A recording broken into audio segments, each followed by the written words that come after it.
You're probably not going to retire. Not at 65, maybe not ever. And it's not because you're lazy or bad with money. It's because the system changed and nobody told you. You were taught a simple formula. Go to school, get a job, work hard, save money, retire at 65. Enjoy your golden years. That was the deal. That was the promise. And for your parents, for your grandparents, it actually worked. But for you, the math doesn't add up anymore. Let's talk about what you were sold. The idea was straightforward. You work for 30, 40 years. You put a little away each month. Your company helps. Social Security fills the gaps. And when you hit retirement age, you stop working and live off what you saved. It sounded reasonable. It sounded fair, and for a long time, it was. But something shifted, quietly. So quietly that most people didn't notice until it was too late. Your salary looks decent on paper. You're making more than your parents did at your age. But it doesn't feel like more, does it? Because everything costs more. Rent used to be a quarter of your income. Now it's half. Healthcare used to be affordable. Now, one emergency can wipe you out. Groceries, gas, insurance, childcare, all of it climbed faster than your paycheck ever could. You're working harder than the generation before you. Longer hours, more productivity. But you're not getting ahead. You're running faster on a treadmill that keeps speeding up. And every time you check your savings account, the number feels too small for how hard you've been working. You try to save.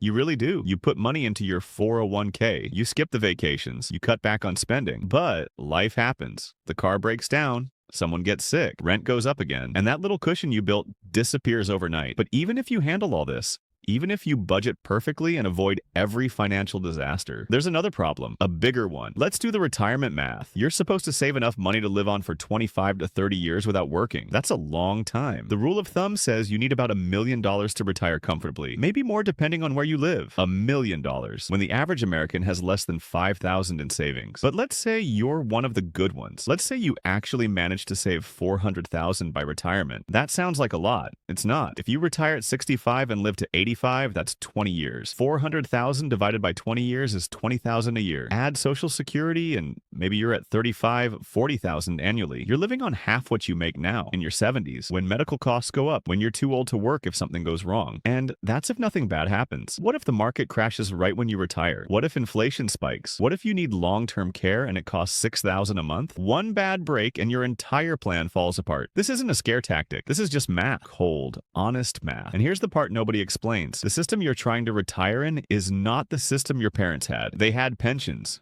Real pensions. The company took care of it. You worked there for 30 years, and when you retired, they paid you every month for the rest of your life. The company carried the risk, not you. Now, pensions are almost extinct. You get a 401k, which sounds fine until you realize what that actually means. It means you carry all the risk. You decide how much to save, you pick the investments, you hope the market does well, you hope you save enough, you hope you don't get unlucky. Retirement went from a guarantee to a gamble, and most people don't even realize it happened. Your parents retired because their companies promised them stability. You're supposed to retire because you personally managed to save a fortune while also paying rent, raising kids, surviving economic crashes, and dealing with costs that keep rising faster than your income. It's not the same game. The rules changed, but everyone's still pretending the old advice works. Work hard and save. Just save more. Just spend less. As if willpower can solve a structural problem. As if personal responsibility can fix an economy that shifted all the risk onto your shoulders and then acted confused when you're struggling. You're not failing. The system failed you. It pulled the rug out and then blamed you for falling. So what does this mean? Does it mean give up? No. It means